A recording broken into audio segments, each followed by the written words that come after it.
What's happening? What is happening, SteelerNation? What is going on? What is going on? How's everyone doing? Hopefully, everything is sounding the way it needs to sound. Give me a second. Let me double check it on my side. I can see it on my other computer here. But I think we're good to go. But how's everybody doing? I hope everyone is well. Welcome to the latest episode of, there we go. Looks good. Okay, looks good. And also, as I zoomed in a little bit further for you guys. So hopefully now the new presentation of Terrible Towel Tuesday looks well lit, close enough, and hopefully you all will enjoy it. But hey, even if you don't, I'm going to just be honest and saying, this is the way I like to present it now. So that's what it's going to be. All right? But what's happening? Like I said, man, welcome to the latest episode of Terrible Towel Tuesday. I am your host, SimFBallCritic, and here we are once again live from the Steel Basement. And listen, man, I've been trying to do this all season, and I'm waiting until the last week of the season to possibly get this done. Trying to condense what I say on Tuesday so we can get to the phone calls. What do you know? Blog Talk Radio appears to be working for us. So if any of you all have already called the queue, I can't quite see it yet because it's on my desktop up there, and I will be moving up there to take phone calls. But it appears to be working. So if some of you all are already in the queue, let me know. Let me know how it sounds, if you can hear it, etc., etc. But let's get into it, man. Let's say hello to some of the early commenters. Let's do that first and foremost. Let's look over here on the computer. See who we got. Why Diggy. Hello, Lanisha. How you doing, Lanisha? Hello, lovely lady of the chat. We always take time to say hello to our lovely ladies of the chat. And actually, hold on, man. Hold on. I'm going to make this a little easier. I'm going to put it right here so I don't have to be looking over here, looking over there. Let's see who else we got up in here, man. 412, born and raised. Steeler Lee in the building. Why Diggy, James Tresvant. Hello, Miss Destiny, another lovely, wonderful lady to chat. Hello, Destiny. How you doing? Who else we got up in here? Mark Cunningham. We got Black and Gold Blues Football Talk. That is quite a name. Black and Gold and Blues. Well, it says Black, Gold, and Blues Football Talk. He said, what's up, everybody? What's up to you? Quite the name there. The Master of Music. Who else we got up in here? Lance the Shield. Joshua Shields. Reggie Reg. Leonard in the building. What's up, Leonard? Who else we got up in here? Daredevil. Kev So Nice. Ali Howard. Dion Byrne. How's it going? Who else we got in here? My good brother Kenyon, of course, in the building. TJ Pope. Who else is in here? We'll read a few more names and then we'll get right to it.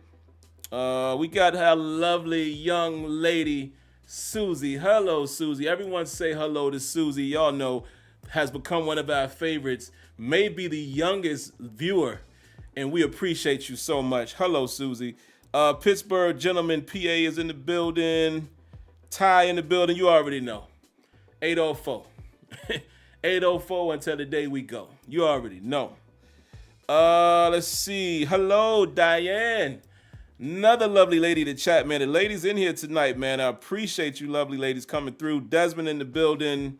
Carl Augusta in the building. Max Thunder, JJ Walker. And let's just hold it tight right about there. And let's get to the topics. Let's see. Quick hits from Mike Tomlin's press conference. So Mike Tomlin did talk about, again, there's never a whole lot we're going to get from the press conference, man. He did talk about the injuries. He's expecting guys like Minkah Fitzpatrick, Trenton Thompson, I think Landon Roberts, but he's expecting these guys to practice, and we'll see where their participation will take them. You know, he likes to say, we'll let the participation be the guide. So we shall see there. I don't think there was anything else meat and potato wise, man, that I really had to talk about in terms of Tomlin. I think that may be about it. I'm just trying to think, was there anything else that he said that was worthy of mentioning here. Of course, everyone was going to continue to ask him about Kenny Pickett. And I love how Tomlin, he tries to be diplomatic at first, but then after the fact, he's like, all right, man, listen, I'm not answering that. I know what you guys are trying to do.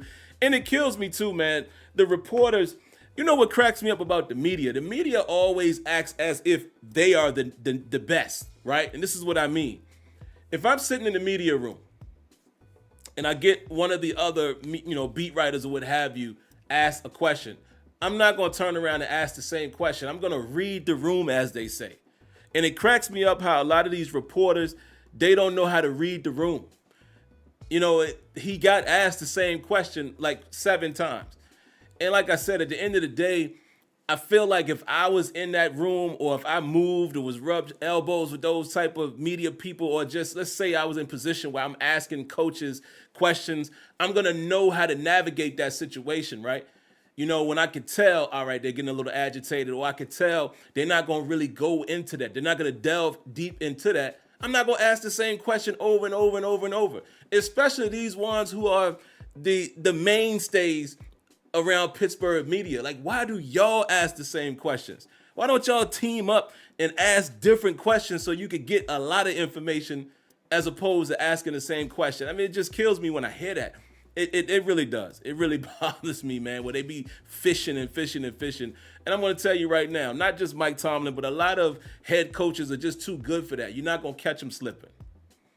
So it wasn't really a whole lot that I could pull from this particular presser, man, other than the fact that, the 3 guys that he talked about. He also did talk about TJ, and I didn't even really hear. Maybe I'll go back and listen to TJ Watt's post game. I didn't really hear what his actual injury was. They just said he was injured. Mike Tomlin said the same thing again yesterday, he was injured. So I don't know what was injured. If I'm not mistaken, and unless I'm misremembering, I watched the game twice already. TJ came back in the game. He came back in the game later, so I don't think it's going to be significant. Mike Tomlin didn't think it would be significant, so we'll see where that takes us as far as down the road to this coming Saturday. One other thing, I think, let me see, was there anything else? Oh, yes, TJ Watt. Let's give TJ Watt a round of applause.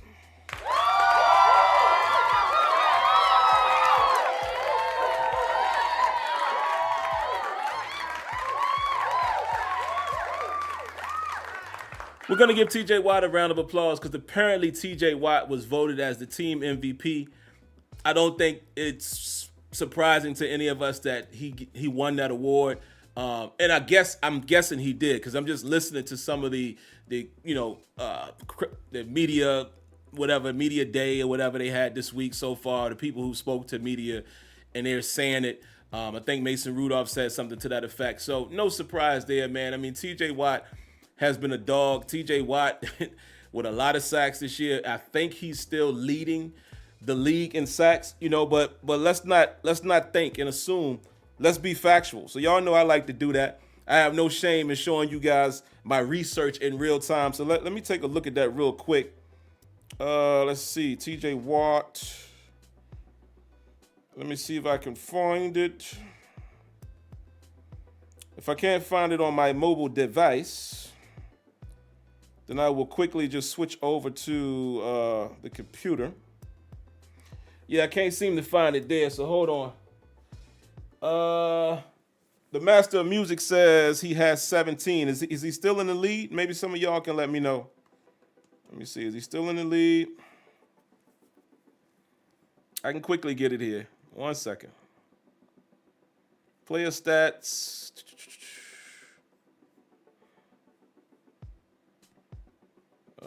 Let's see. Sack. It's actually a tie. It is Trey Hendrickson and TJ Watt both sitting at 17. And we'll see how TJ Watt finishes the year. But again, another phenomenal season, man. And this cover just keeps falling down, man. I got to find a better way to get this to stay up. Stuff falling apart right in front of y'all, but it's all good. It's all good. I'm draped in the Steelers, covered in the garments of the Steelers. But Yeah, another great season for TJ Watt. I mean, can anybody complain about that? Can anybody be upset at the fact that TJ Watt was voted as the team MVP? I think you cannot. I think he's done a phenomenal job. Let's see. What else did I have on my agenda? See here. I'm gonna be quick because I want to get to them phones, man. Let's recap the game a little bit. Listen. I'm having a hard time trying to decipher which game I think was the best performance of the season, whether that be the Bengals game or this past game against the Seahawks. I'm having a tough time trying to decipher which one was the better performance because there was great things in both, but then there was some questionable things in the last one. Questionable would be the defense.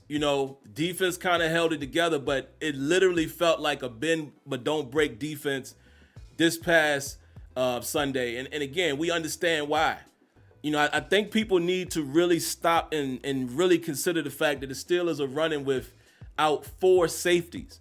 They are down 4 safeties, regardless of how well you like these guys or don't, because y'all know me. There's only one guy out of that group, well, 2.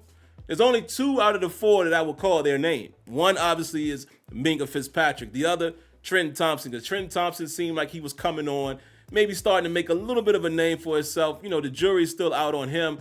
But even the fact that he had to play, he was a backup guy. Those other 2 safeties that are quote-unquote starters, number 23, number 31, not so much. I don't believe in those guys so much. But the fact remains, whether you like those guys or not, as far as depth and personnel, Steelers are literally down 4 safeties, and they out there trotting makeshift defense as well as inside linebacker. Guys, we got Miles Jack back out there. We got number 38 still playing. I think we got guys like Blake Martinez that is, up and ready to play, on the roster. We got Eric Rowe out there playing safety. And let me say this. I might add this. Eric Rowe, I need to analyze it. I haven't watched the All-22 yet. I'll get to it tomorrow. But Eric Rowe might be playing decently. And what I mean by that is, I'm not saying he's playing lights out or anything like that, but Eric Rowe might be a guy that I might want to say to the Steelers, hey, why don't you consider keeping this dude around? Maybe sign him to a future contract or something like that for next season as a complimentary piece. Because I kind of like what I've seen from him in terms of the mode of him, right? His tackling and, his aggressiveness. And it's been a couple times some things have gotten past him. But again, you can't really judge him that greatly when the dude really just got there. But from what I've seen from him, he got an interception already, had a chance to almost get another one in Seattle when that pass to Tyler Lockett down the left side. I kind of like what I'm seeing from him. He's aggressive. He's making tackles. So I would not mind having an Eric Rowe in the pocket, man, as another safety, in place of a 31 or perhaps a number 23. I'm just saying, small sample size, but what I've seen out of him, I'm not sure, that I don't think I feel too bad about him. I'll see what you guys have to say about that in the comments, but it's kind of where I'm at with Eric Rowe. But again, you're dealing with that and you're dealing with the inside linebacker position, man. So, yeah, the defensive effort wasn't as great. Maybe we played a better game, from top to bottom against Cincinnati, but I feel like, I don't know, man, this Seattle game just felt more like Steeler football to me, right? The big plays from the Cincinnati game, obviously, that was good to see. George Pickens lighting it up, 2 touchdowns, and I was about to say 2 tutties, and I said touch and tutty at the same time. So 2 tutties, 2 touchdowns, 195 yards in the air. I mean, come on, man, receiving, whatever you want to call that. Mason Rudolph laying that ball out there. I mean, it was a beautiful thing to see some of those throws and being aggressive and just taking those shots when they were there and just seeing Pickens It was beautiful. But then you go back a couple days, man, on Sunday, seeing them boys run that football like that. What? Like that? Bruh. And like I said on Sunday, I don't want to hear nothing else about Najee Harris. I don't want to hear nothing else from anybody about Najee Harris. Don't tell me nothing about Najee Harris. Saying he shouldn't be there. Oh, sit him on the bench. Oh, Jaylen Warren should be.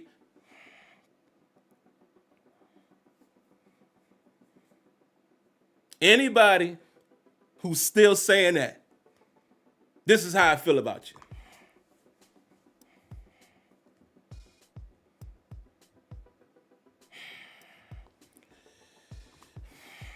Come on, man. Come on. We need both of those cats. We need both of those brothers. Like, again, SteelerNation, I don't know why we always got to be like that. We always got to be one or the other. You know, we don't never see the big picture. We too many highlight watchers in our lovely fan base. Y'all just looking at the highlights. Y'all not looking at the details, man, the grassroots of it. You need both of them. That boy Najee running possessed right now with determination. Him and Jaylen Warren together. Love it. So that felt more like Steeler football to me on Sunday. So I'm thinking that might have been my favorite game of the season, man, top to bottom in terms of offensive production. And I'll say this, mentality. That felt like the Steeler way. That felt good watching that. Really did. It really did. Even though the defense leaked a little bit, it felt good watching that performance, man. So, and ironically, Mason Rudolph was at the helm for both. I'm going to get to that in a minute. Before I go there, because I'm speeding through this so I can get to the phone calls. Before I go to the Mason Rudolph bit, let me talk about Mike Tomlin just really, really quick. Matter of fact, I'm not sitting up there at the desk, so I don't know if I'd be able to get up there and play it in time. But I want to play something in case y'all hadn't seen it. My big brother, cousin Floyd, sent it to me just a few moments ago. Y'all let me know, can you hear this in the microphone? You want to get conservative, man. They've been pounding that run. Rhythm pass, play to win. Can you guys hear that in the microphone? Let me know if y'all can hear that. If y'all can hear that, I'm going to play something. And this is something that Mike Tomlin did in the game. Yes, clear. All right, we're going to play it from the top. Here we go. Hey, Sully, I don't want to get conservative, man. They've been pounding that run. Rhythm pass, play to win. Ah, damn it, GP. Just get ready to make another damn play. Get us out of here. Talk to two. We ain't gonna get conservative and scared. Rhythm pass, play to win. At the 2-minute warning, wants to throw it. And he does, and Pickens has it. First down, 30. Throwing the ball where you probably bet $150,000 that they'd run it. Routinely. Okay, reason why I wanted to play that. You guys always hear me say that I don't talk about things that I don't know facts about. When people try to say what Mike Tomlin is responsible for and not responsible for, when he takes over, when he doesn't take over, a lot of you seem to know for fact in y'all's mind. What we just heard right there was a fact showing what Mike Tomlin did in that moment where he stepped in and said, hey, Sully, we've been running the ball, yada, yada, yada, yada, yada. Y'all heard him, but I don't want to be conservative here. Let's go for it. He told George Pickens, look, just do your thing. Make a play. Let's get aggressive here. That was a head coach making a decision in that moment. That's not a head coach that, like y'all say, oh, he's controlling the offense throughout the whole game, so the offensive failure is on him. No, that was a moment that we got to see behind the curtain, and we saw him step in and say, this is what I want to run. That's beautiful. Another reason why I wanted to point that out, whether you hate or love Mike Tomlin, y'all, a lot of times the haters never want to give him credit for anything. In fact, I hear a lot of people say, oh, he don't be doing nothing on the sideline.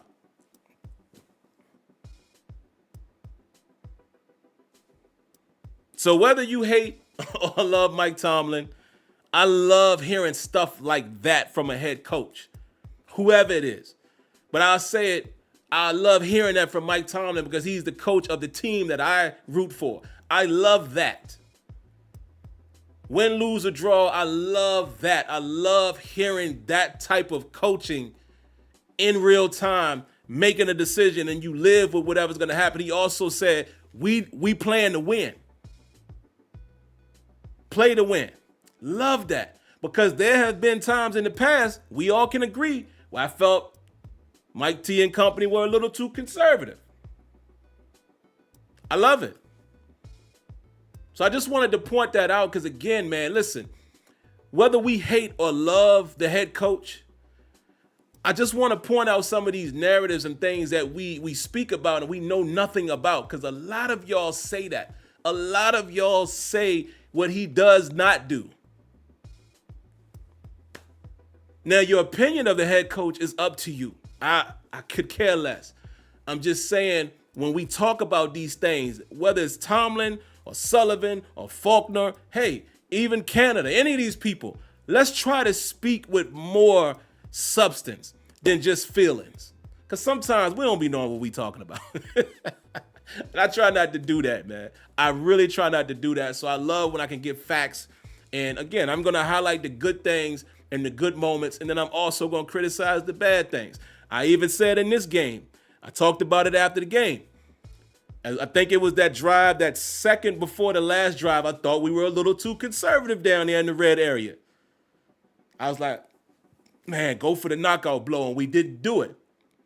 But they made up for it. Because just like your man said there, you would have bet $150,000 that they was going to run that football right there. And they didn't on first down. Love it. Love that type of aggression. So there you have it, man. And again, for everybody saying that he lost the locker room and all of that, I don't know where y'all be getting this information from, man. I really don't. So let's move on to the main topic of the night. Woo! Woo! Mason Rudolph will get the start again. 3 times in a row now. And this time, I mean, it's almost a fact now. Almost, if you kind of hear what, listen to what Kenny Pickett said, he's healthy. This time, the decision is made to go with the hot hand. We're going to stick with Mason Rudolph. Mike Tomlin said, even when he sat down with Bob Papiani, hold on. We got a donation. Round of applause to Y Diggy. Appreciate that.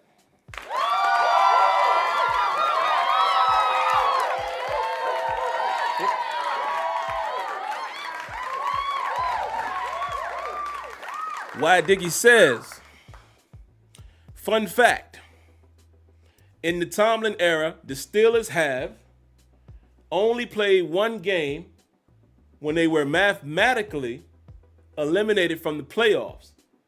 That was in 2012. Wow, that is interesting. That is a fun fact. And again, I only like to comment on points like that is because I promise y'all, the reason why you have some of the issue that you have with Mike Tomlin is because they always keep us so close. Even this weekend, there's this glimmer of hope. Oh, if they could just go win, and if we could get a couple losses here or there, we in there. See, y'all just holding on to that hope. And that's the reason why some of y'all don't like the coach, because every year it feels like hope. And the coach has allowed that, right? We want to go to the next level. I'm with y'all. But as Steelers fans, man, we're just fortunate to not have to witness the 3-12 and 3-13 or whatever it is some of these people are going to finish. We haven't had to witness that in 17 seasons. So we don't know that side of it. So the only thing we could do is look up. And that's how I think sometimes we get blinded by how successful, yeah, I said it, successful this 17-year run has been. It's been a success mathematically. We haven't been able to see the worst of it. So all we can look for is up. And when that's not happening, we continue to get upset and frustrated. Rightfully so. AFC Championship against the Patriots. Divisional round against the Jags. Rightfully so. But I'm just saying that's the reason why a lot of y'all are really upset, because had we had some really bad seasons in the midst of this, we might not, we might be looking at this like the Detroit Lions. We could be in that seat where we're taking it year by year and we know what to expect. And lo and behold, we could be the Cleveland Browns. Taking it year by year, we ain't going nowhere. And now all of a sudden, they perking up. We could be that, and we're not. So it's a difficult thing, man. I'm with y'all. I want a playoff win. I want a Super Bowl as well. When it comes, it comes. But let's get back really quick to Mason Rudolph, man. Listen. Good for Mason Rudolph. Good for Mason Rudolph. Mason Rudolph has been through the ups and the downs as a Pittsburgh Steeler. 1 minute the fans were optimistic about him, then the fans hated him. Yes, hated him. I remember. I might even have been a time when I might have said, man, he's done. I might have said that. I'm sure I did. I will own that. There was a time when I was like, man, he got to go. But look what happens. This is his sixth season, I believe. And look at how well he's playing in 2 games that meant something. Very poised. And the point I want to make there is immediately everyone is saying, get rid of Kenny. Let's just let Mason Rudolph be the starter. Re-sign him and, go looking for a quarterback again. Can I caution y'all for a minute? Mason Rudolph is in his 6th season. Has had the opportunity to become a veteran, live and learn, and now he's playing well because he's prepared. I know what y'all gonna say. Yeah, but Kenny was the first round pick. You're right.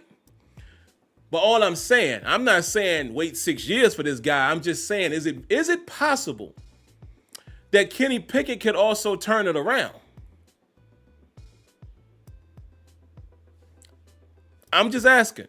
I don't have a dog in this race at all. What I want is what I saw last Sunday and the Saturday before that. I want that Pittsburgh Steelers-led team. I don't care who the quarterback is. I want the best man for the job, but I have to be fair. If we can now be doing this, yeah, hooray, hooray for Mason Rudolph after his 6th season, but we ready to throw Kenny in the trash just like that. That's interesting. Hold up. We got a donation. Round of applause.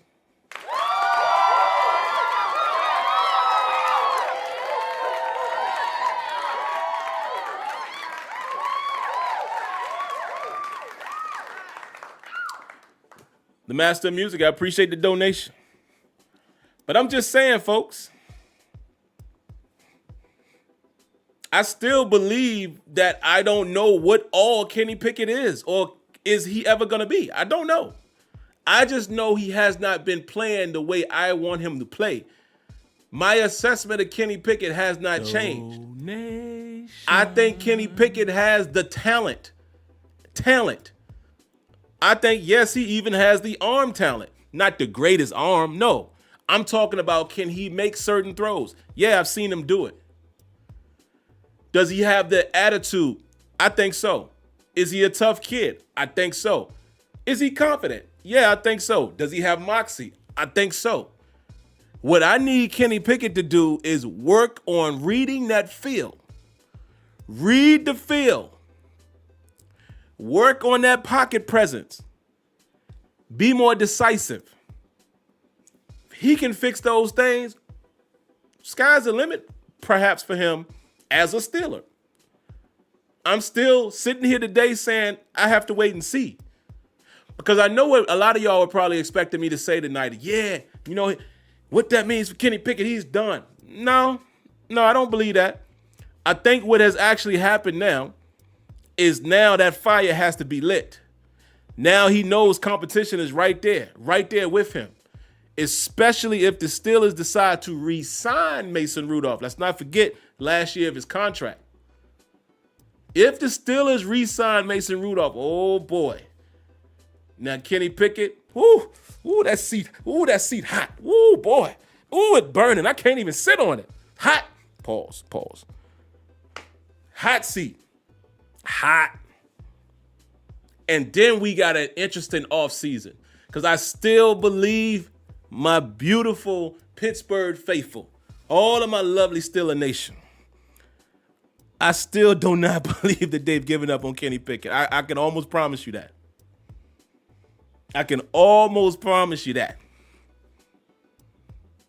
Kenny Pickett will march into 2024 as the Steelers' starting quarterback, or at least presumably. They will, assume that he was going to be the guy. And we'll let camp and all of that dictate it. But, this lit a fire. Because what I'm expecting is going to happen, they're going to re-sign Mason Rudolph. That should be easy to get done. Because I think Mason Rudolph is doing good enough to perhaps maybe another team might not jump out the window for him, but convince him to come on back. Hey, look, look how well you've played. We'll love to have you. Kenny might not work out, and he don't. They go to Keys. That's an easy negotiation. I think number 10 gets cut. Then they got to bring somebody in. I just don't think it's a draft thing. I don't think that's happening, ladies and gentlemen. And part of the reason why is because of Mason Rudolph. Did y'all stop to think about that? Part of the reason why it's not going to be another drafting of a quarterback early, I don't think, is because of the way Mason Rudolph is playing right now. Because now they know, okay, well, if Kenny don't work, okay, we can go to Mason Rudolph, then we can, shake and bake and get a quarterback later. Maybe the next year, the year after. That's how I think it's going to pan out. That's just my opinion. I have no idea. Just trying to use a little bit of logic. So that's all I got to say about that. I think Kenny Pickett's seat is very hot right now. But let's not forget, the last time we saw Kenny Pickett, he played pretty well against Cincinnati. Pretty well. Wasn't playing his greatest when he got injured. And what was that, the Cardinals game? But he didn't play that long, right? But the last time we saw him play well was Cincinnati. And ironically, Rudolph plays the same team, does outstanding, and then Rudolph also managed the game very well against Seattle. Another donation. Round of applause.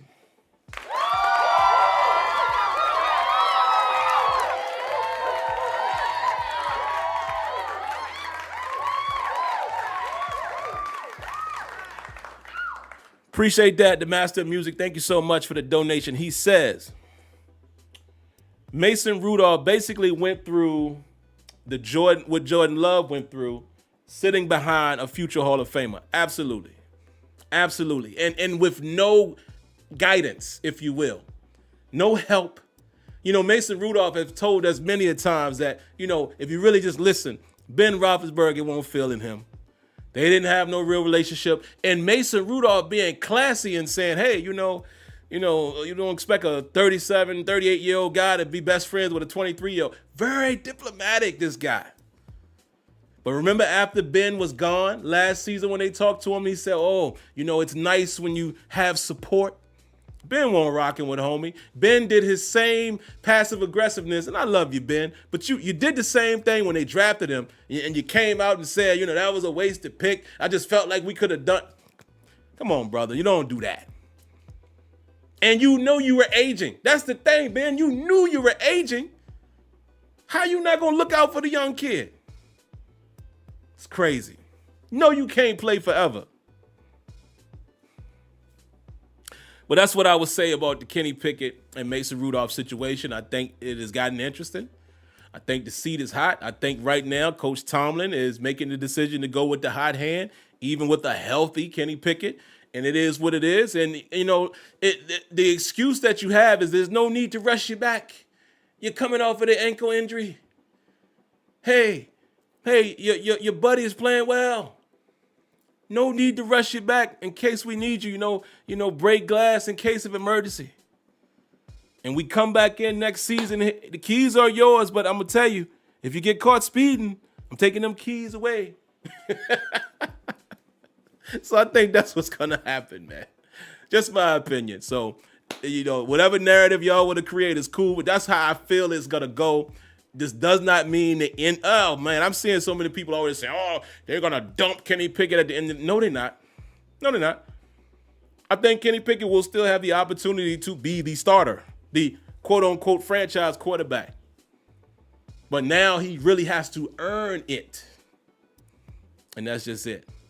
So, all right, man, it's time for phone calls. But I'm going to be honest with y'all. I didn't have time to make a nice transition because I have to go up to the desk to sit up close and personal to, work blog talk. So what I'm going to do really quick, I'm just going to put up a little screen. It's just going to say starting soon. Give me about 30 seconds and we'll get into the phone call. So here we go. Give me a second.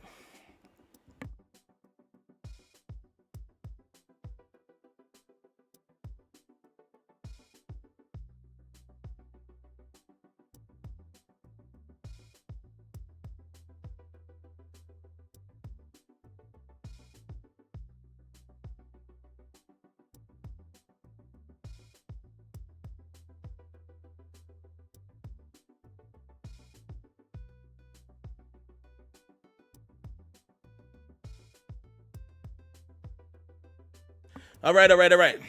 So bear with me, guys. I'm getting my new environment together. So, give me maybe until next week or so. It won't be so painful to watch that.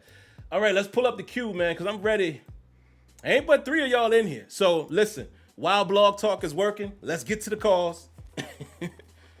Because I want to hear what some of y'all have to say. So first up in the queue, we have area code 470. What you got for us? Hi, it's Susie. So I was wondering, what do you think our number 1 draft position would be? Do you think it could be like maybe a cornerback? Because Levi Wallace is number 29 is not doing that well in this state. But the funny thing is, I'm a Steelers fan, but my mom was a Browns fan. And she was telling today, she's like, oh, I think they're going to go to the Super Bowl. And I'm like, Mom, no.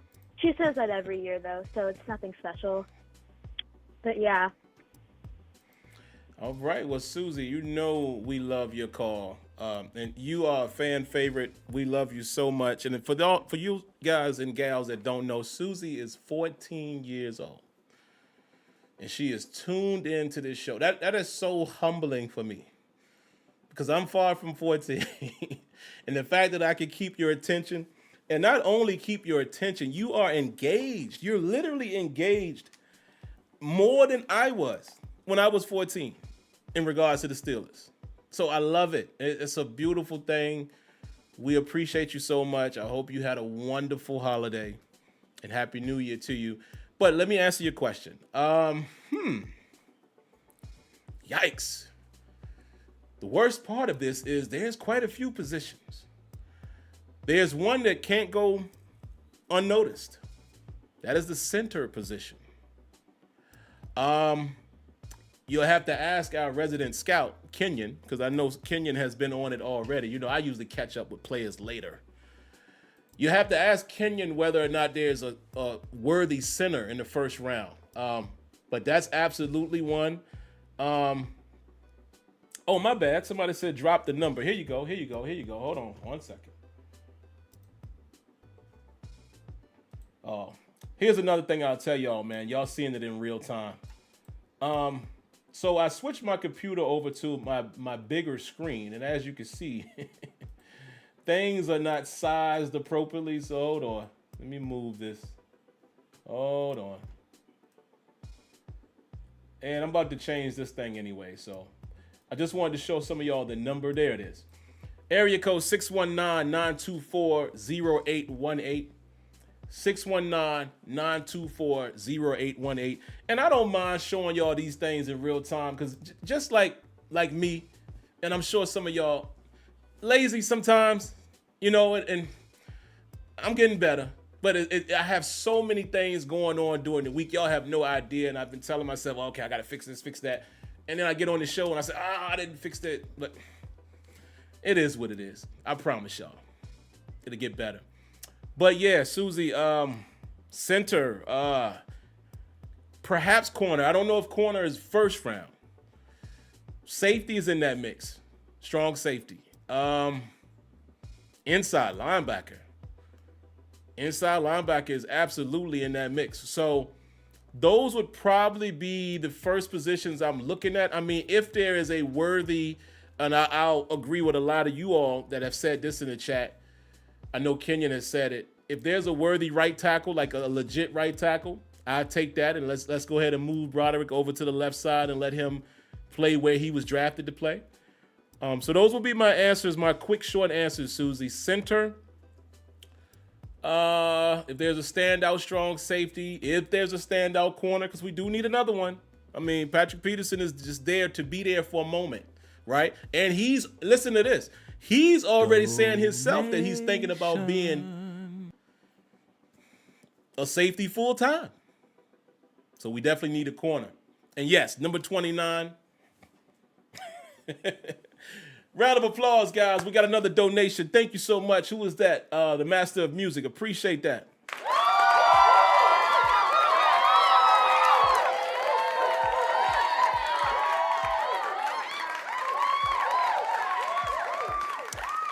Kev, so nice. Let me say this too before I read the comment. Yeah, wide receiver is a bit underrated position to draft. I don't think first round though.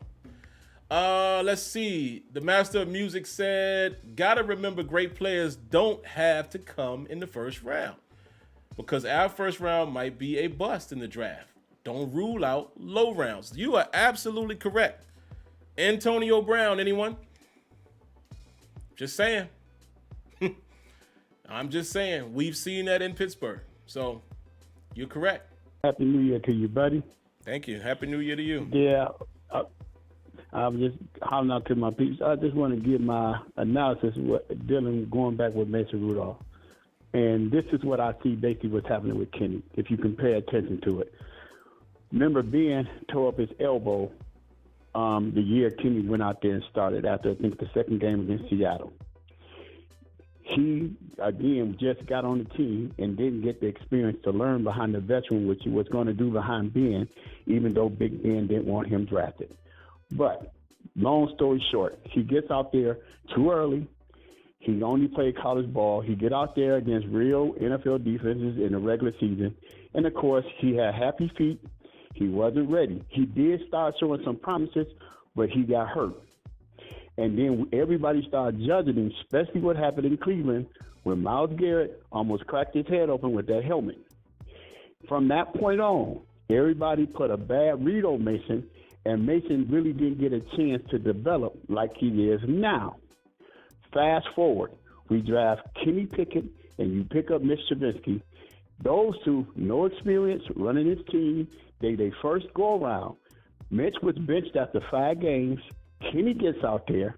The defense holds strong for him, where we were winning games on last second. But remember, Kenny's statistic was showing he can barely throw for 200 yards. He wasn't ready. And when you start to get pressure and they hit him, he gets them happy feet, because that's what he always go after his first read, or he don't hit that check down because he don't want to be hit. He's not ready.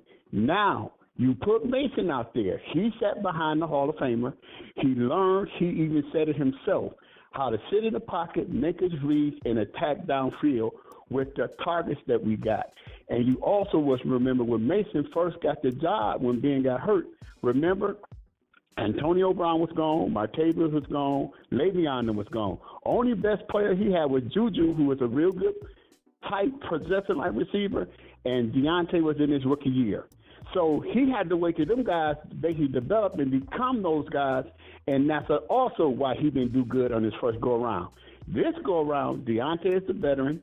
He got good guys. George Pickens is a game breaker, and he's now looking and attacking like he did at Oklahoma State. He's going through the progressions, and he would attack you down the field. He will go and make those plays. He is a pocket passing quarterback who attacks defenses and know how to read. That's what they do in that conference with Texas, Oklahoma, and everything. It shows. Now he's showing what he could be. That he don't have Ben in front of him, and he got to experience how to play as a veteran quarterback. And before everybody talking about, well, he's a free agent, he's going to jump to go somewhere else next year, look at it this way. If you was Mason Rudolph, and here is a chance that you can start in Pittsburgh, and you got the targets to make you look good, because if you get another team offers you money, and they do not have the receivers, you go back looking like you was in your first 2 years, and then guess what? You done in 1 or 2 years, even when you go free agency. So stay home where you got the talent, you got the playmakers, and then you can make your mark on the team. And Kenny can grow because he's only in his second year. So he got time. Give the man time. That's what everybody got to do. And he learned how to sit in that pocket and make those reads. We got 2 legitimate quarterbacks that can play. But right now, the front leader should be Mason Rudolph because he had the time to sit there and learn how to play in the NFL. That's all I got for you, buddy. Y'all have a blessed one. Thank you. Man, thanks for the call. I really, really, really appreciate that. And just to remind everybody, and again, I ain't picking on my boy 313. Make him a little shorter, but that was an excellent call because, listen, in my opinion, I got to agree with 313 there. Listen, man, everybody don't get lightning in the bottle, man. They don't. Everybody doesn't get Patrick Mahomes right out the gate. Right, and I got to use him as the example because everybody just don't get that. Everybody doesn't automatically get the Russell Wilson, right? 3rd round guy that just came out, guns a-blazing. Everybody don't get a Dak Prescott, but Dak Prescott also struggled after his rookie year, a couple years later. So sometimes it does take time for it to click. And I think what he said about Mason Rudolph is exactly what I've seen in these 2 games. I can't believe this boy's pocket presence. I used to get on him about one read. And he still is going through his read, but he's coming. If you look at it, he's coming off of that read quick. The way I say a NFL quarterback's supposed to read it like this. Boom, boom, boom, boom, boom. It's quick. And I love what I heard him say today when he said, I don't really focus so much on the corners and, the underneath. I'm looking at the safeties. He says the safeties usually tell you what they're trying to do. Ooh, I like that. But if y'all watch the game, my man is working that pocket. Think about that pass that he threw to George Pickens, the one that Pickens had to lean and reach out for it. Bruh, I don't even know how he got that off. He was so close to the lineman, and he just kind of saw it. And Mason Rudolph got an arm on him. But that's what I'm seeing him do. Hang in that pocket. Think about against Cincinnati, the pass that he threw to Pickens, the one that Pickens was falling down catching. Rudolph he was clean in that pocket and stepped up in the pocket and let it rip. That is what Kenny is not doing. Kenny is not working the pocket, and he's not reading the field. So absolutely what 313 just said could very well be true. Pickett might get that. I do believe that's something that you can get. Will he get it is the question. So to me, it's not an argument or a debate with anyone now about is he the guy, is he not the guy. I've told y'all from day one, after I've seen him play, I think he got the tools. My question is, will they ever develop? And that's what I will have to wait and see. Great call, man. Appreciate that. Next up, area code. Who's the next in the queue? We got 951. What you got for us? Hey, what's up, Sim? Thanks for taking my call. Yes, sir. Hey, just real quick, I just wanted to, I know you guys were talking about Mason Rudolph and what he's been doing, man, but how about the weapons the Steelers got? I mean, we've kind of seen a glimpse of it in the preseason with Kenny Pickett, and we've talked about it over the past 2 seasons about getting players like Pickens, Johnson, Freiermuth, Najee, and Warren, throwing sprinkling Calvin Austin. I mean, these are legit weapons. And now, with Mason behind center, and this no knock on Kenny, we're actually seeing what those guys can do and how they can produce. So for me, man, I'm gonna give a shout out to the Steelers organization and Tomlin, man, because they get knocked a lot about some of the players that they've been drafting and how maybe they're not good at scouting certain positions and whatnot. But the way things are looking now, it looks like if you can get a quarterback in the pocket who can go through his reads and hang back there in the pocket, we got some explosive weapons that can get the job done for us. And I'm excited for it because it's showing everybody what Tomlin can do in rebuilding this offense with life after Big Ben. Thanks. That's all I got. Man, thanks for that call. Really, really appreciate that, man. Yeah, man, Mason Rudolph has just got a better – right now he's got a better handle on it. And that just is what it is. And like you said, you got to give credit and a shout out to the coaching staff and Mike T being the head of it. Somebody did say in the chat, and I definitely agree with this. My wife even said this. She said, "I wonder why did they stay with number 10 as long as they did?" That's an excellent question. And if you want to knock Tomlin and whoever else for that, that's fair. Because here's my thing. Okay, I was at the Cardinal game. Kenny goes down, you bring in number 10.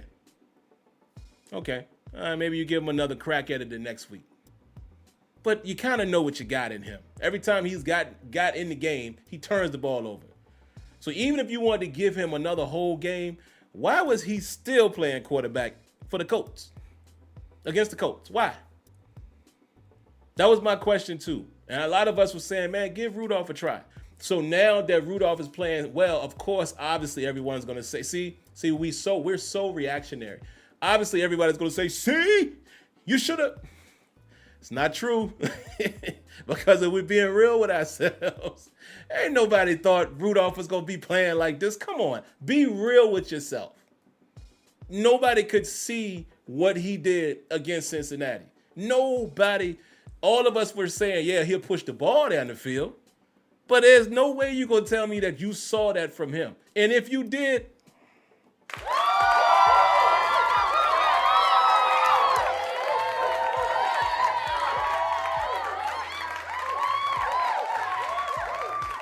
oh, look, Mark Malone said, I did.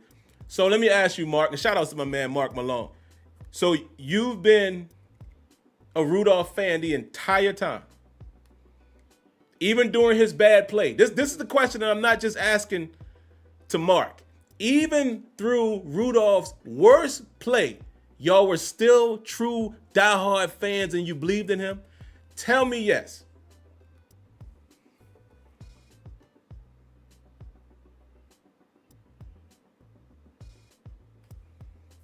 That's all I'm saying. And I'm not picking on the fan base. I'm just saying it's so easy for us to, that hindsight thing, that 2020 is something, ain't it? Because even some of y'all in the chat are saying, man, now we give Kenny time. Like, what is y'all's answer? What is your answer? What is your answer? Well, we try to go get one of these quarterbacks coming out this year and trade up. Like, what's the answer? And then if they don't work, I'm just saying, man, sometimes you just got to let it play out. Sometimes teams are fortunate to, boom, lightning in a bottle, got they Ben Roethlisberger. How often does that come around? Sometimes you get lucky. But other times you got to let these quarterbacks play themselves out. And then shout out to my man Kenny Miller says Fields is the answer. Okay. But what was people saying about Justin Fields after his first year? It wasn't really until this year where people starting to see that he got a little game to him as a pro. I digress. Let's take some more calls, man. Then we'll get out of here. What else we got in the queue? We got area code 434. What you got for us? Hello, yes. It's Last King of Scotland. Happy New Year's to you. Hey, Happy New Year. Appreciate that. What's going on, brother? Man, sometimes I feel like Steelers fans make things up as they go. You know, Yeah. When Steelers played the Cardinals, they were 7-4, one game back of Baltimore in the division, the number 5 seed. Kenny goes down, they lose 3 in a row.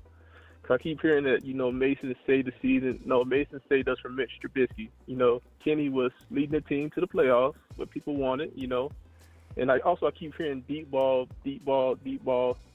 George Pickens, 1,000 yards. That didn't happen over the last 2 games. I think Deontay Johnson at 900. That didn't happen in the last 2 games. I don't know why people just making things up as they go. I know some people hate Kenny for some reason. I don't know why, but they do. But, I think Steelers fans make things up as they go. Mason didn't save the season from Kenny Pickett. He saved the season from Mr. Trubisky, who lost those 3 games in a row. That's all I got to say. Wow. Well, this is all I got to say to that call. Round of applause.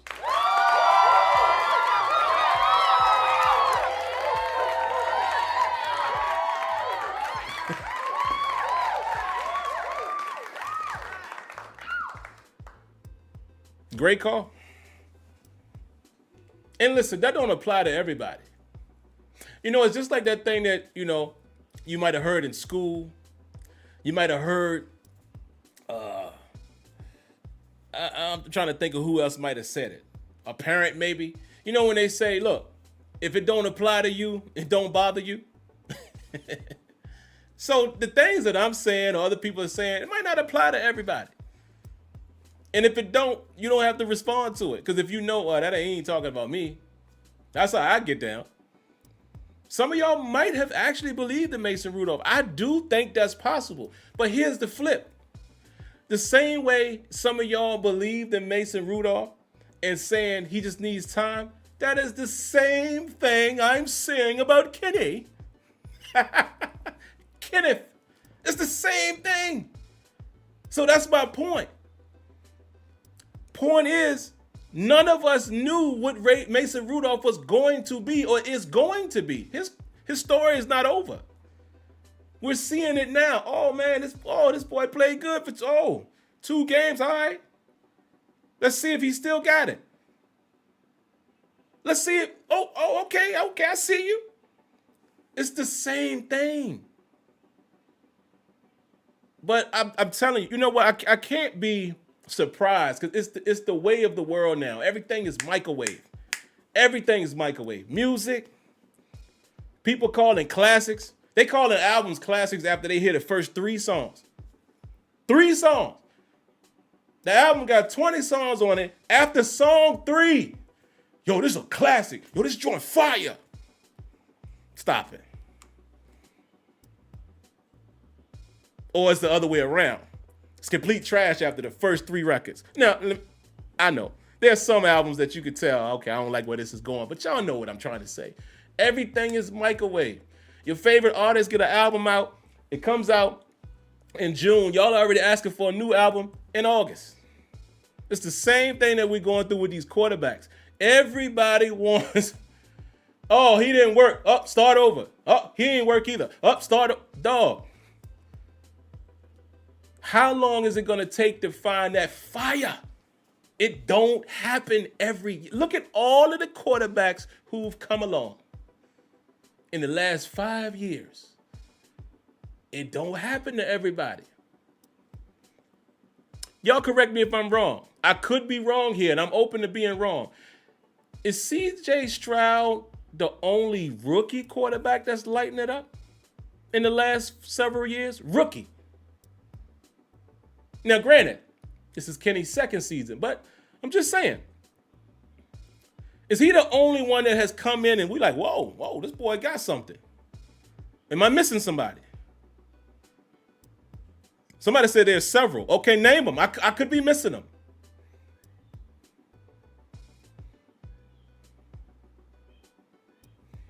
Somebody said there's several. Name them. Because I could be missing them. Please, if I'm wrong, I'm a real dude. I'm a real man. I can accept being wrong. Purdy. Okay, Purdy. Dak. Y'all talking about, come on, man. Dak, when was he a rookie? How long we talking back? Come on, man. Mahomes, we all know that. Come on, that's still only a couple. Who else? I'm talking rookie season. Dak, yes, rookie season. Mahomes, no, he didn't play his rookie season. Purdy, sure. CJ, absolutely. Who else? Tua wasn't great in his rookie season. Now y'all saying Tennessee quarterback. Y'all talking about Levis? Herbert? And that's my man, too. Herbert, he was okay his rookie season. Okay, maybe Deshaun. I don't remember his rookie season. Keep going. Because we still haven't gotten to 10 people yet, if I'm not mistaken. Keep going. Joe Burrow was not great in his rookie season. Stop it. Oh, we got a donation. Hold on. Joe Burrow wasn't bad, but it was year 2 when he excelled because he got injured as well. Round of applause to Kev. So nice. Appreciate that donation.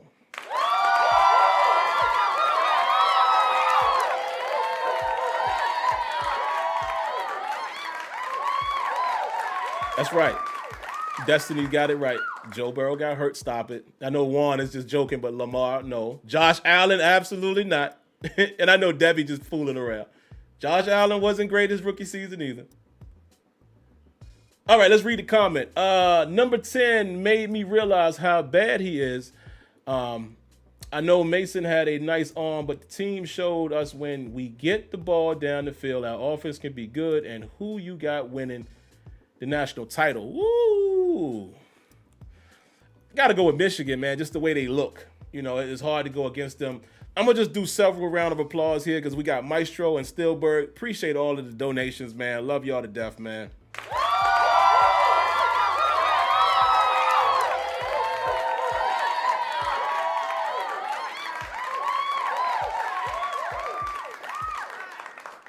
Stillberg says, fans act like we didn't get Mason years to show out.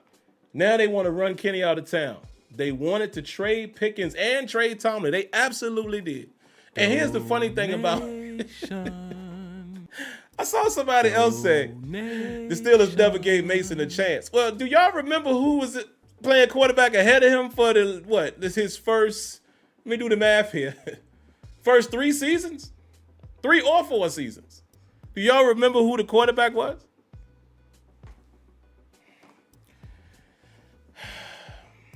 Thank you, Maestro. No message. He just gave the donation. Appreciate that.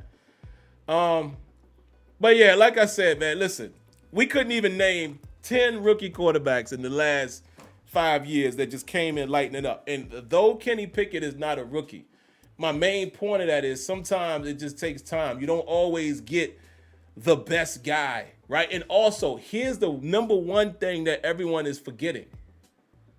I think the caller said it best when he said he didn't think Kenny was ready. That year, when it was him and Malik Willis, and I forget who else was in that draft, many people were saying it wasn't a strong quarterback draft. May not have been. Many said Kenny Pickett was probably the most ready. Maybe. But if we know that, the only thing you can say is, man, the Steelers took a chance. They swung and took a chance. They needed a quarterback. They took a chance on the local kid that lit it up in college. And maybe he isn't see, that's the thing. Maybe he isn't the best quarterback. But can he become a good quarterback? That is the question. Because I promise y'all, the Steelers are not backing off of this dude as fast as y'all have. They're not. Now, maybe he goes into camp next year and he loses the job. That's possible.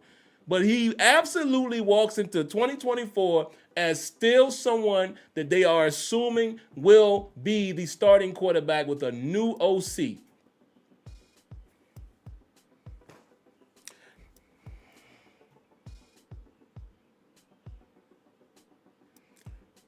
That's all. But who cares? You know what? I don't care.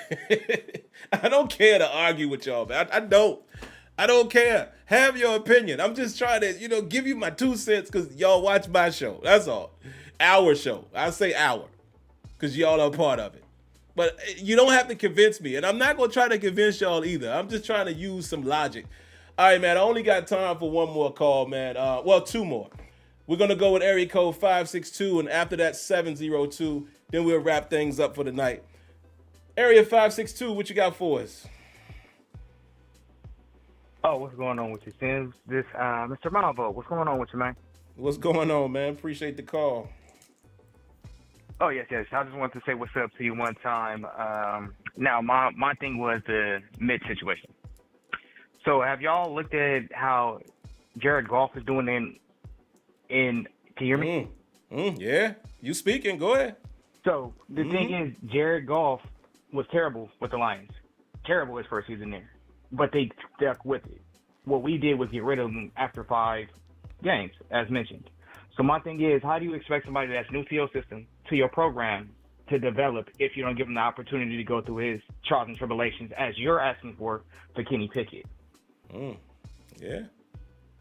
So my thing is, I'm from California, so I don't have that Pittsburgh love where I just got to be a homer. But I look at it from a real fan's eyes, as I always said in the chat. So my thing is this. If you want fairness for Kenny, you need fairness for Mason, and you need fairness for Mitch.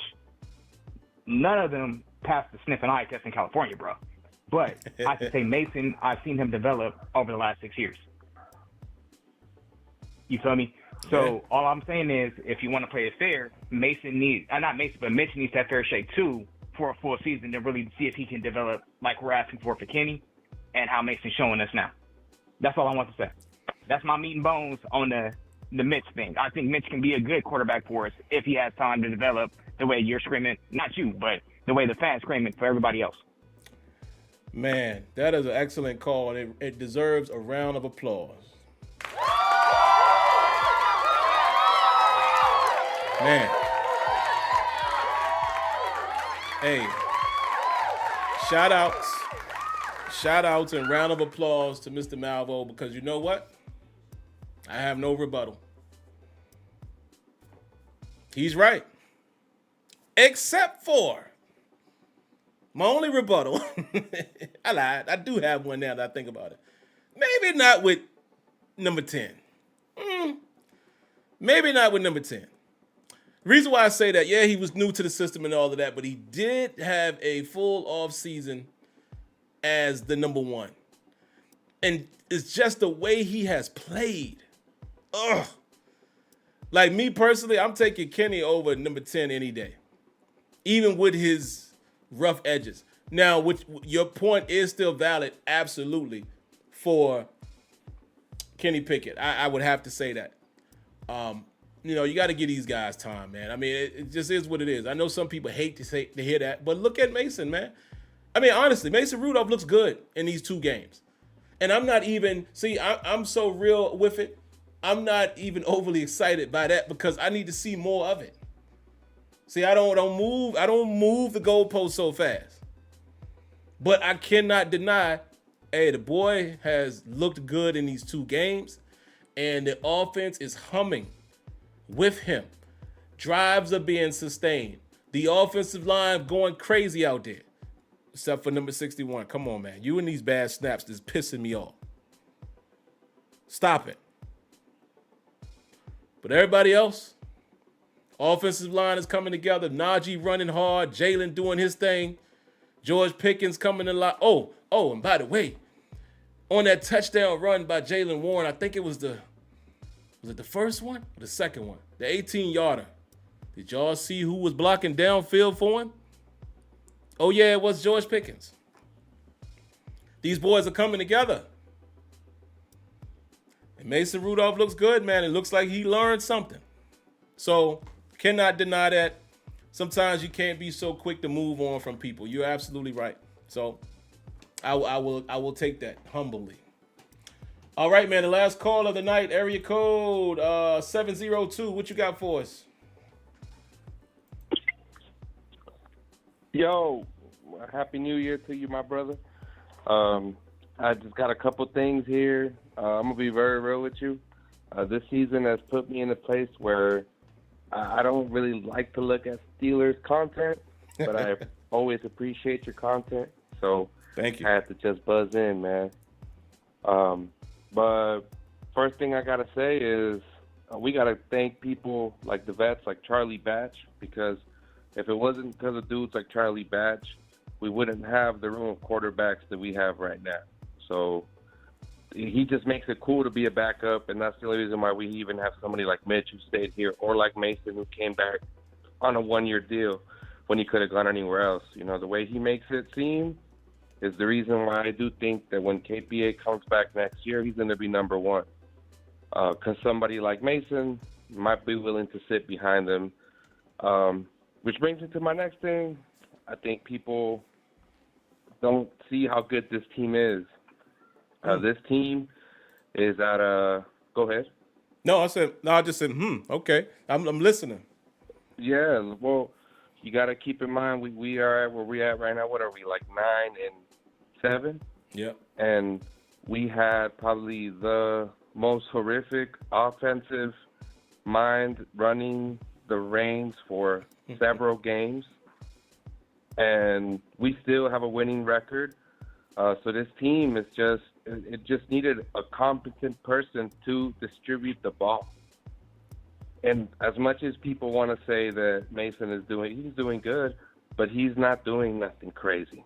Like, he's just 90 doing seconds. what he needs to do. I feel like he is doing good to the point where he can be another team's second string, and he can be our one string because of how good we are. So that's what people don't realize. I think everybody's just so hot to blame the coaches. They're so hot to blame the players, but then they don't see that we're winning games with no safeties. We're winning games with a plumber as a inside linebacker, bro. Like, Miles Jack literally hung up his boots and came to play, put his cleats on. Yeah.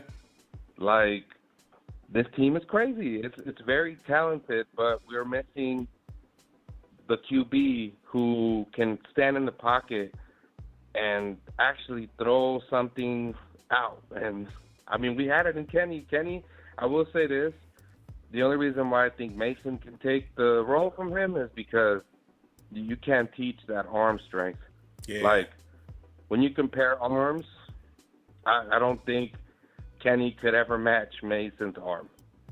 Like, Mason throws it, it looks with ease. Kenny throws it, he looks like he put his mice behind it, and he still struggles to get to them sometimes. But it's okay. I mean, it is what it is. But I do think next year KPA comes out. Oh, and I'm not thinking we're going to playoffs because I'm not trying to upset myself. But if we make it to playoffs and we actually get a dub, I'm scratching KPA being our number one. Ooh, because yeah. One thing is called we're going with the hot hand. Another thing is this wasn't a fluke. This guy, he's doing. I was going to tell you. I'm sorry if I'm taking a bit.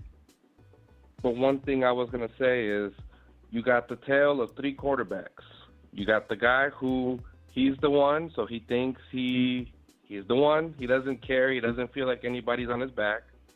You got Mitch, who's like, I've been at one before. I don't care. I'm not going to sit here and study these playbooks. I'm not going to do the stuff that I'm supposed to be doing as a backup.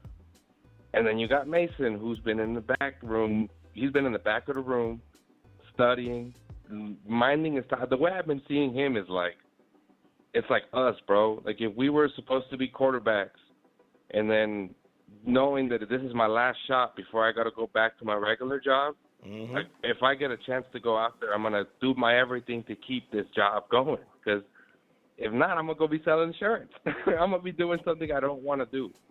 So that's why I think Mason is doing the way he's doing, because he knows this is his last shot. I mean, even if it's not with us, someone's definitely going to pick him up. Like I said, he's not a number one, but I do think he's a backup elsewhere. And Charlie Batch definitely makes that number two selection look nice for other people, because the way he breaks it down on interviews, the way he talks, and he goes down to the facility, you can tell this guy lets him know, like, you know, it doesn't hurt to be number two.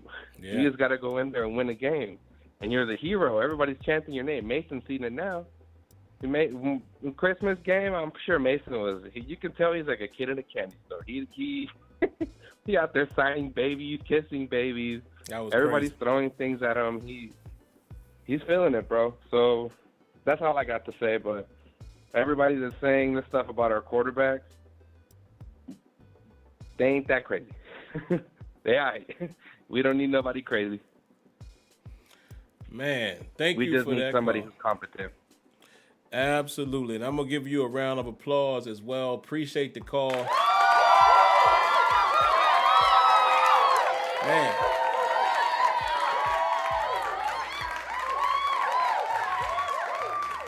really thoroughly enjoyed your call there because honestly, it's funny. You said a lot of the stuff that I was saying to my wife earlier, particularly the part about, man, imagine if we get into the playoffs and Mason Rudolph wins a game.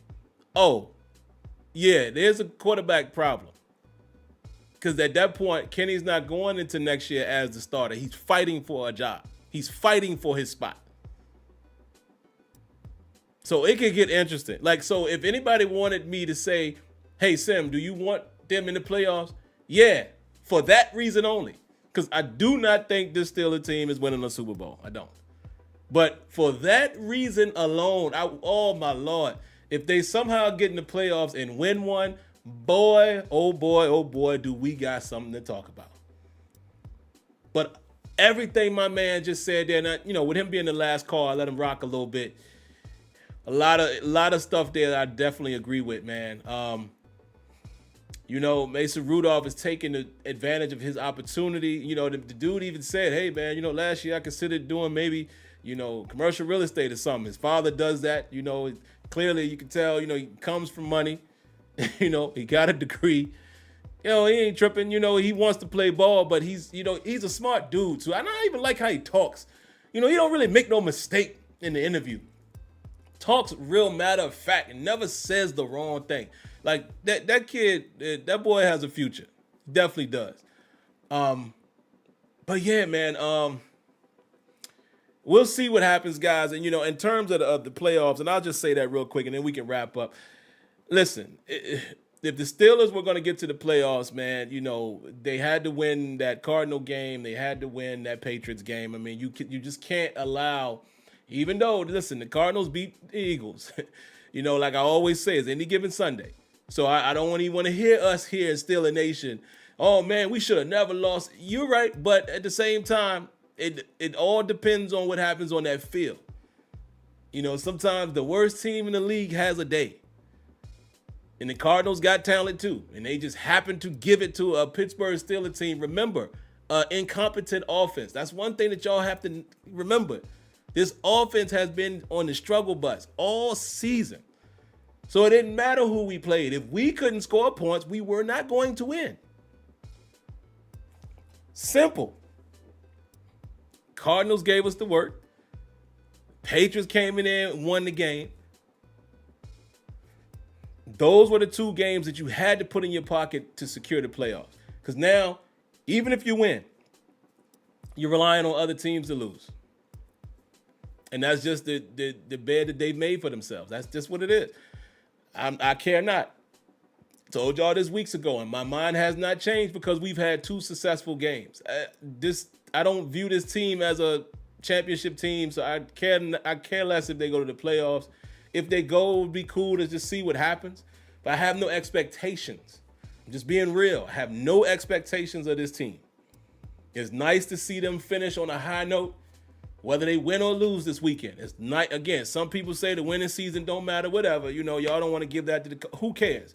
But to me, it's nice to see them have a winning season record-wise because it shows that they stayed in the fight. It showed that they didn't give up. I'm talking about the players. They didn't give up. And it's good to see them put those performances on display. Whether they win or lose this weekend, whether they get to the playoffs or not, I like seeing that. Because like my man, one of the callers said, it might have been this last caller, this team played like trash through the season with the offense and all of that and how bad we played and playing with all of these injuries on defense, and they're still able to come up with their head above the water. You know, there could be some stepping stones, you know, some building blocks here. So it's good to see that. And as far as this weekend, listen, I heard the Ravens. I think the Ravens are going to sit guys.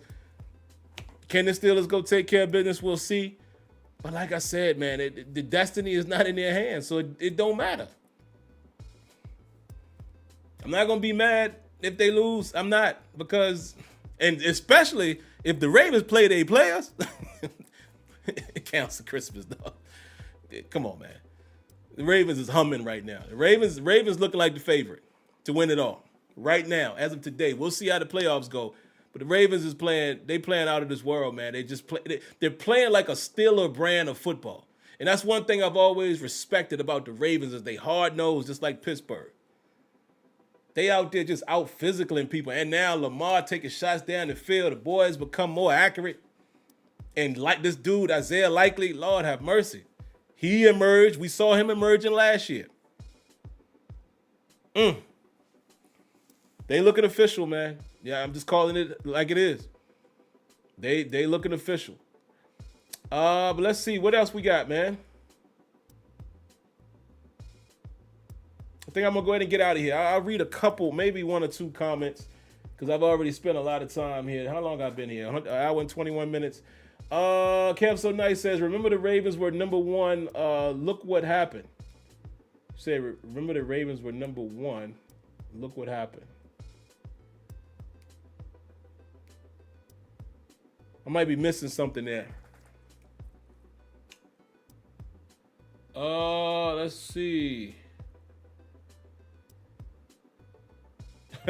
Malvo said the Ravens want to beat the Steelers so bad. Yeah, I know it's a rivalry, guys, but listen, I'm one of those people that, you hate the Ravens when it's game time, but it's like looking in the mirror. You got to respect it, man. You have to respect. The Ravens play a brand of football. Yeah, come on, man. You got to respect it. Kev So Nice says it's not a guarantee. It's not. I'm just saying right now. Oh, okay. He talking about 2019. All right, appreciate that, Wide Diggy. Walter Worthy says we didn't beat the Ravens. The Ravens lost to us. There's a difference. Absolutely is, Walter. And some people in the chat crucified me for that when I said it, but it's the truth. Go back and watch that game, man, and y'all tell me that we beat them. The Ravens just did not execute. 3 touchdowns that they dropped. 3 of them. Had no business winning that game. We won it. A win is a win. But if we're being serious, come on, stop it. Leonard Green says Ravens beat the Ravens. They sure did. Wow, somebody said the Ratbirds are, see, that's disrespectful. I'll just call them the Ravens. Said they are the Brown 2.0. Nah, they better than the. Hey, speaking of which, y'all want me to say some more Steelers blasphemy? Don't sleep on the Browns, bro. I'm just saying. That defense travels. Don't sleep on the Cleveland Browns as well in the playoffs. I got the Cleveland Browns upsetting somebody. Somebody gonna lose to Cleveland in the playoffs. I don't know how far they go. I think somebody gonna lose to Cleveland. Joe Flacco, I don't know, some type of resurgence he having.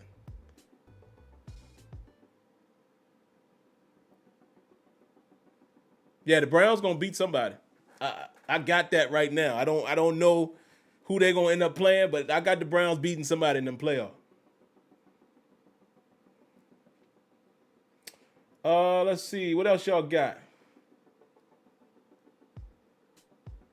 Says Cleveland is going to play the AFC South winner. They beat all 3 of those teams already. Okay. Yeah, I think the Browns definitely going. Chiefs will lose against the Browns. Ooh, that's a bold predicament. Bold statement. But you know what? Patty Mahomes and the boys ain't looking too strong out there. They not.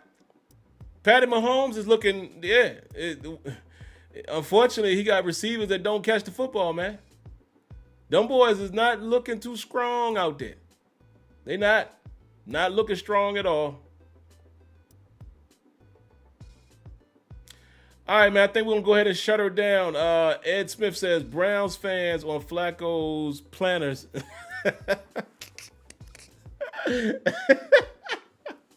On Flacco's planners like he wasn't killing them a few years back. Yeah, man, it's hilarious to see Joe Flacco Cleveland Browns and they all behind him, boy. Oh man. Oh man. But all right, man, I'm getting out of here, man. I got to go to work tomorrow, man. Boy, I haven't commuted into work in a month.